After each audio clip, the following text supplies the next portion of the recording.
Elsewhere in Nairobi, the Independent Electoral and Boundaries Commission selection panel began its interviews earlier today to fill the slots available for commissioners. The 36 candidates to be interviewed include the 5 who had previously been shortlisted for the position of IEBC chair.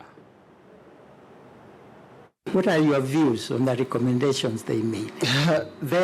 I think if you read, I did a summary of the recommendations. Yes. There are some things that are progressive, particularly in giving ground, for example, on the transmission of the results, particularly for the presidency.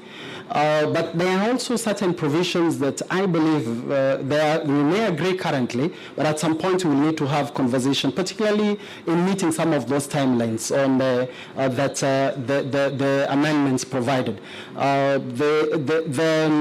I read the provisions of the law, I see directions whereby one of the questions that I would ask, how do we balance between providing legislative clarity and the independence of the commission? So I think for now, politically, it may be expedient for the purposes of preparing for the next election, but I think there will come a time where even maybe as commissioners, we will have to have that conversation so that we don't have overly prescribing everything for the commission in legislation. I think some things can be left to, we need to allow room for innovativeness. For example, when we say 6 months to the elections, we have to make certain procurements. What happens when we have the law that guides the procurement if we are not able to meet those guidelines? So there is room for dialogue, but for the moment it is good it has been able to move